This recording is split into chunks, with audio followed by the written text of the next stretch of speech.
We're going to talk here about section 6.3, horizontal stretches and shrinks. I think this is the hardest part to understand of this graphic stuff, this graphing stuff.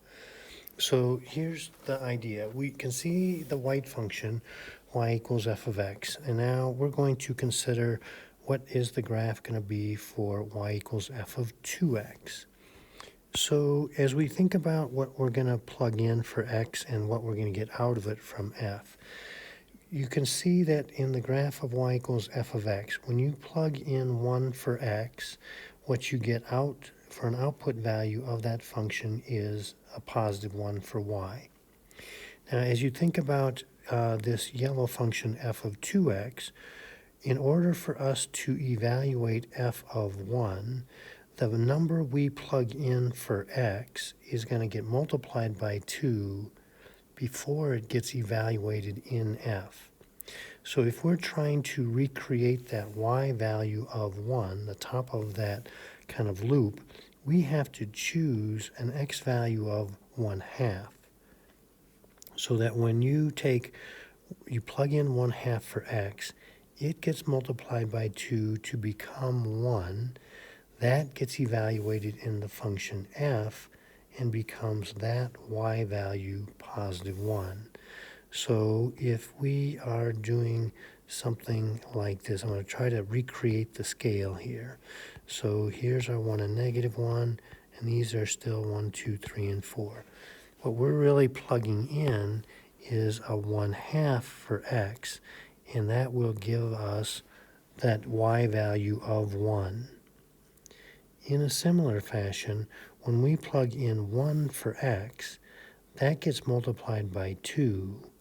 We evaluate f of 2, which tells us the y value is going to be 0.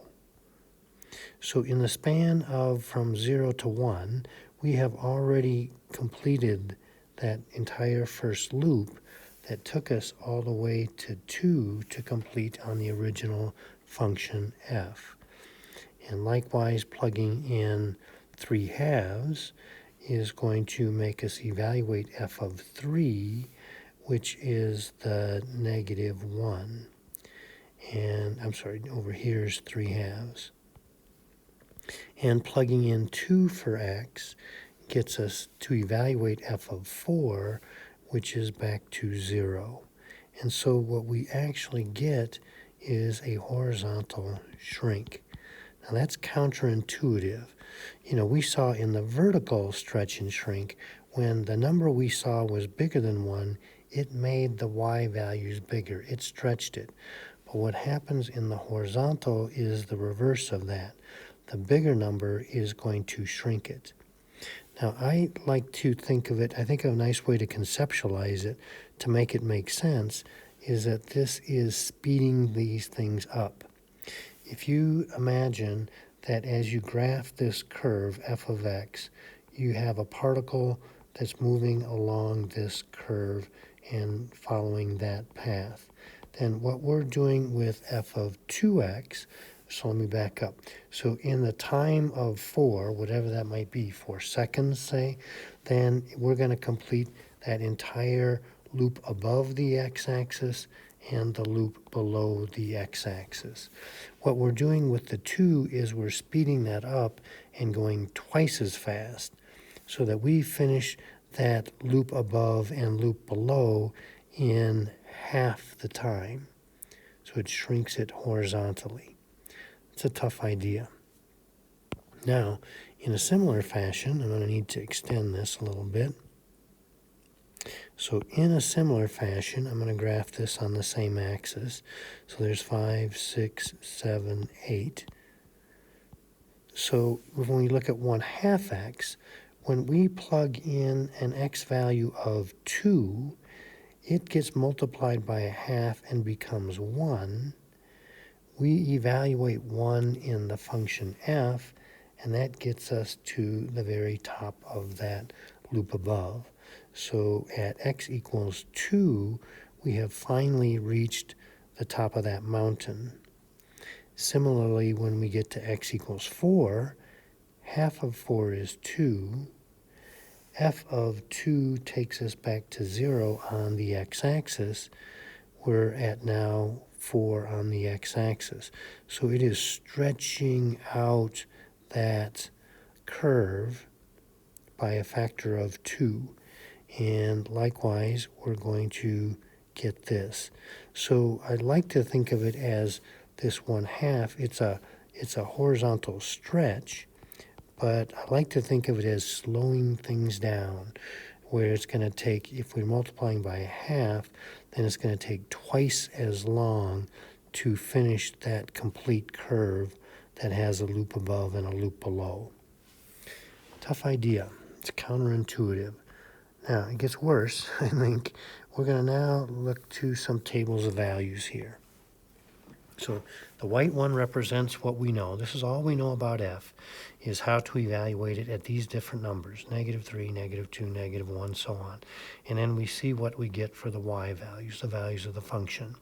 So when we're choosing our x values here for our f of 1/2 x, we have to choose a value of x that once we multiply it by 1/2, it becomes something we can evaluate.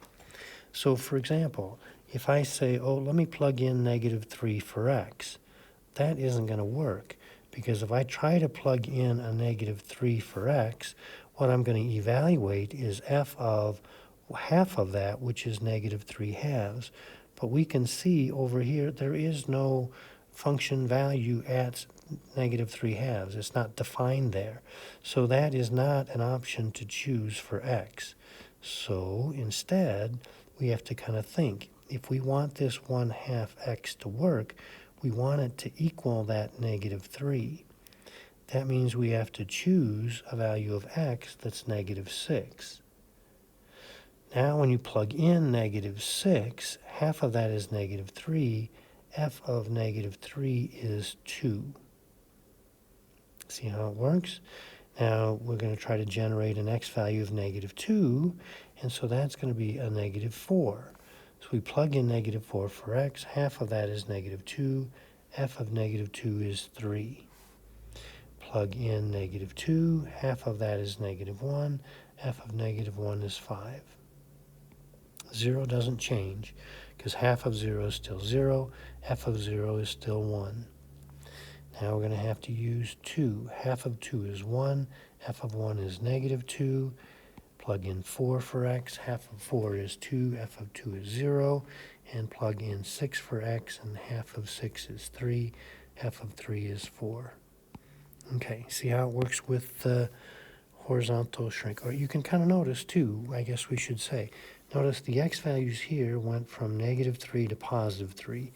This 1/2, which is going to be a horizontal stretch, is stretching out those x values. We're now going from -6 to 6, right? The domain got multiplied by 2. The next one is going to speed things up, so it's going to be a shrink. So likewise, to get an x value of -3 that we can evaluate, we're going to use -3/2 for x. So is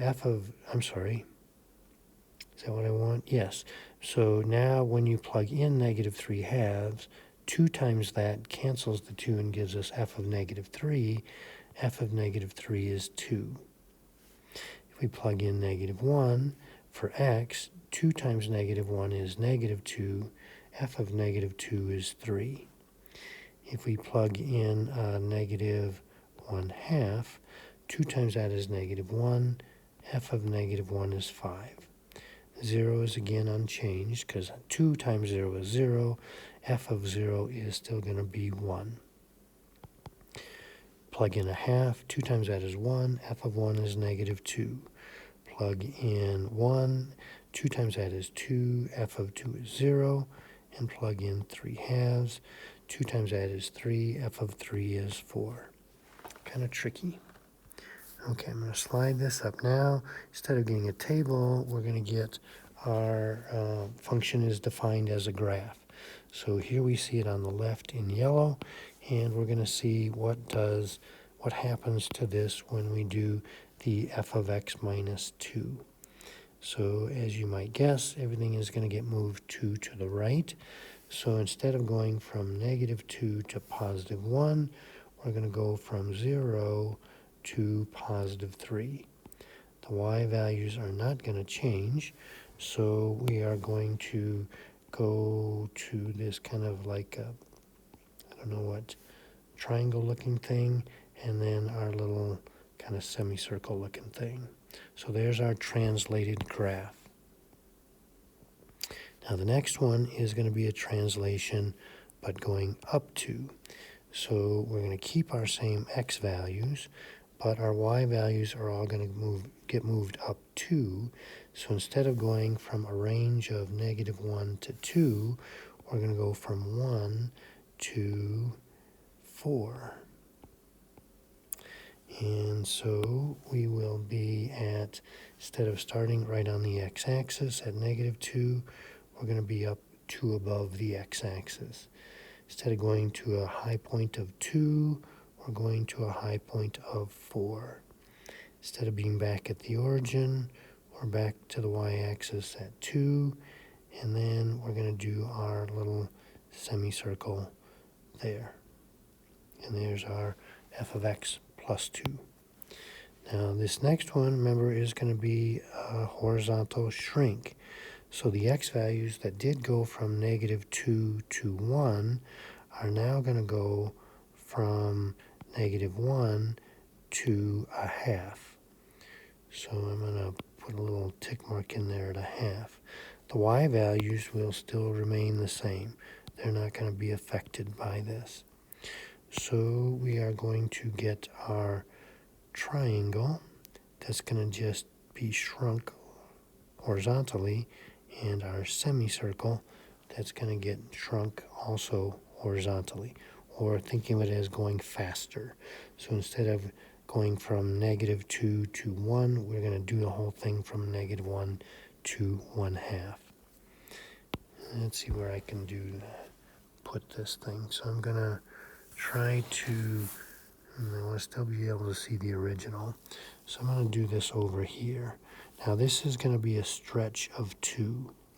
So instead of going from -2 to 1, we're going to go from -4 to +2. The y values will be unchanged. So our triangle is going to be the same height, but it's going to be stretched out horizontally, and our semicircle is still going to be that kind of loop below thing, but it too is stretched out. So there's our horizontal stretch. Okay, now if we have our stuff factored, by factored I mean this inside the function f is factored rather than distributed, then we can see what each of these things does, A, B, C, D, independently. The A is going to be the vertical stretch or shrink.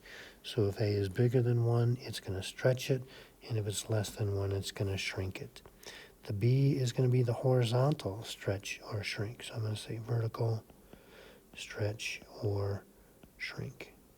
And the B is going to be the horizontal stretch or shrink. But it's the opposite of what you might think intuitively. The larger the B is, if B is bigger than 1, it's going to shrink it. It's going to make that graph complete itself faster. If the B is less than 1, so between 0 and 1, then it's going to stretch it out. The C is our translation vertically, or I'm sorry, horizontally. So that's our shift right and left. And the D is going to be our vertical vertical translation, or that will be our shift up and down. And remember the horizontal translation, if you see a -2, that's going to move it 2 to the right. If you see a +5, that's going to move it 5 to the left. For the vertical, it's the same sign as what you see. If you see a +3, that's going to move it up 3. If you see a -6, that's going to move it down 6. All right, let's see what we can do with this. Here's our parent function, y equals square root of x. Now, what we're going to do is notice that the functions, most if not all of the functions that we use as parent functions contain the point 0, 0 and also contain the point 1, 1. So our parent function here is going to contain those 2 points, and then we know the shape of a square root is that top half of a sideways parabola. Now we're going to note what happens to these points 0, 0 and 1, 1 as we graph this crazy thing here. Okay, so here's going to be our axis. Now the translation is we're going to move it right 1 and up 2. So our origin here is going to get moved right 1 and up 2. So that's going to be like our starting point. Now, this is not a linear function. The square root of x is not linear. So we can't go rise over run or, change in y over change in x repeatedly. But we can do it one time only. So we can see what is the effect on this point 1, 1 by seeing what's happening to the horizontal and to the vertical. But we can only do it for one point.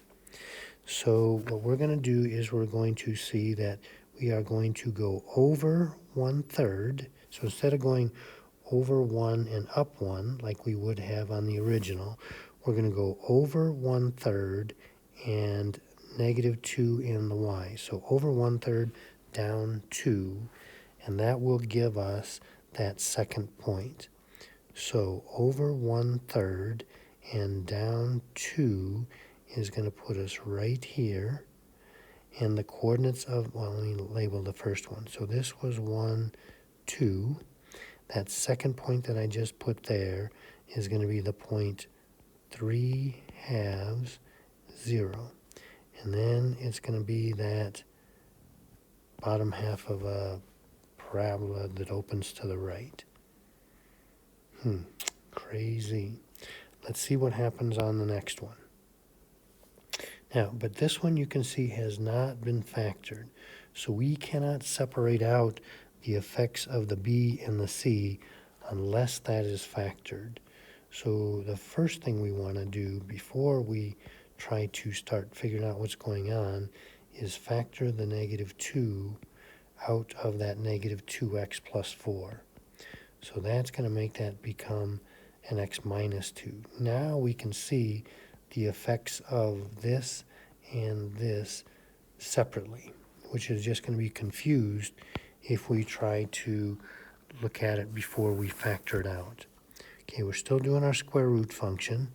So now we're going to say the point that was at the origin is going to be moved 2 to the right and down 1.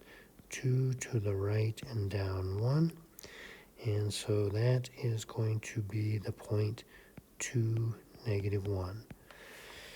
Okay, now original, remember, went right 1, up 1 to get that second point. We are going to go left 2 and up 1/2. So left 2 and up 1/2. That point is going to be 0, 1/2. And then we're going to get our reflected in the y-axis shape of that sideways parabola. Crazy. Those are tough. Okay, let's look at the next panel. Okay, so these are tough too. So if we have a domain of our unknown function f goes from -2 to 6, not including the -2, but including the 6, and the range goes from -4 to 10, not including the -4, but including the 10. What's the domain and range of this function? Well, the 2 is a vertical stretch, so that is going to multiply our y values by 2. So that's the easier of the two to figure out is the range. So that's going to, if we multiply that range by 2, it's going to be -8 less than y less than or equal to 20. Now, The domain piece is a little harder to figure out because, like we talked about before, we have to see what are we going to have to choose for x so that what we end up with plugging in is in here. And so the way we can do that is if you plug negative x in to that domain and then solve that for x. So if we multiply through by -1, this will become 2. The inequality will get changed. There will be our x. The inequality will get changed, and that will be a -6. Now you'd be perfectly okay writing it that way, but I like to write it, I'm just going to write it where it's more aesthetically pleasing, where we go from small to big. So I'm going to say -6. That means this has to get reversed to be less than or equal to x, which is less than 2. And so here is our domain and range. Kind of crazy. All right, let's see if we can do this now with the next one. So the -3 is going to affect the range. That's outside the function. So our y values are going to get multiplied by -3. So the -3 times -4 will be 12. Multiplying by the negative is going to change the direction of the inequality. And the other inequality gets switched also. And the 10 gets multiplied by -3 and becomes -30, which you're fine to leave that way. But I'm going to rewrite as -30 less than or equal to y strictly less than 12. I just like to write them from small to big. Now the domain is the harder part. We're going to imagine plugging that x minus 2 where the x was in our domain. And then we'll add 2 to all three pieces. So adding the 2 to the -2 is going to make that be 0. Inequality is going to stay in the same direction. And the 6 is going to become an 8. And so that's going to become our domain. And this is going to be our range. All right, let's try the blue one. So the 1/2 is just going to multiply our y values by 1/2. So our range is going to be -2 less than y less than or equal to 5. Our domain, we're going to put that 1/2 in where the x is and solve to get x by itself. So multiplying through by 2 is going to make our domain -4 less than x less than or equal to 12. There's our domain and range. All right, let's see what we can do here. So the graph of y equals f of x contains the point -2, 3. What point must be on the graph of all of this stuff? So again, the range part I don't think is as hard. We're going to figure out what we're going to plug in here to make us evaluate f of 2. So once we evaluate the f of 2, this, we'll come back to that in a moment, this is going to become -3.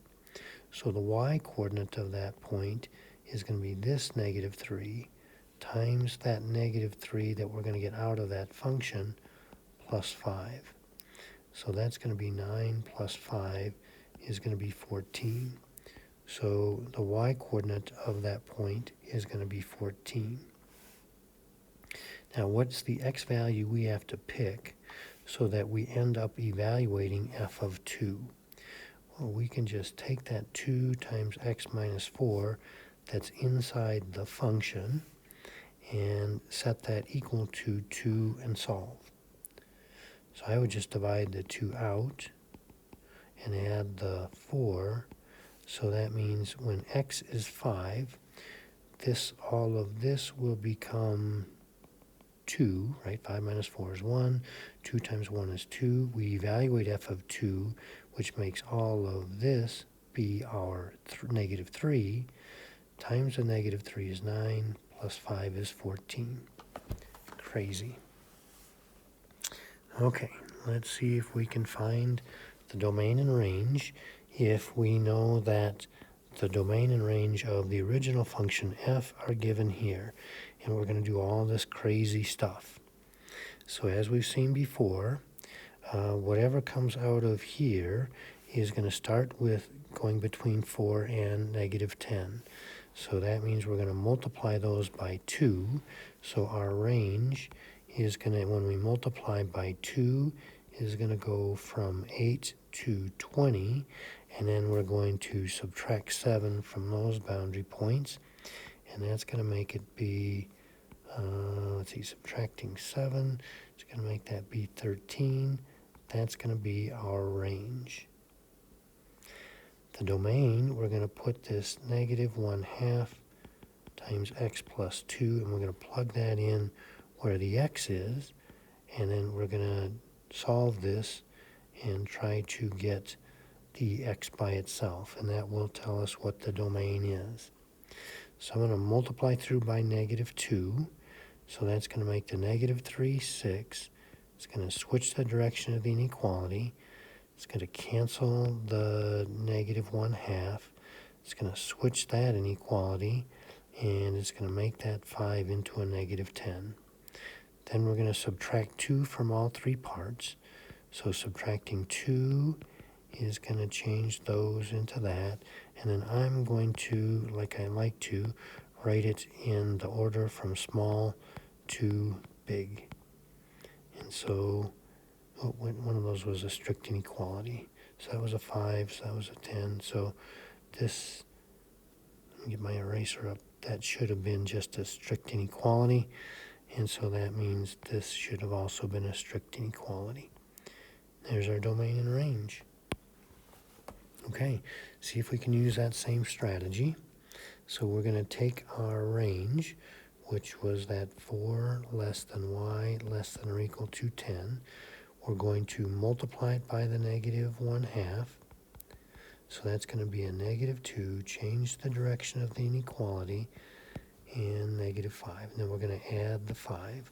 So adding 5 will make that 3 and make that a negative 2. And then we can rewrite that. So we go from small to big, and there is our range. To find the domain, we're going to take that 1/3, x minus 4, and put it in between the negative 3 and the 5.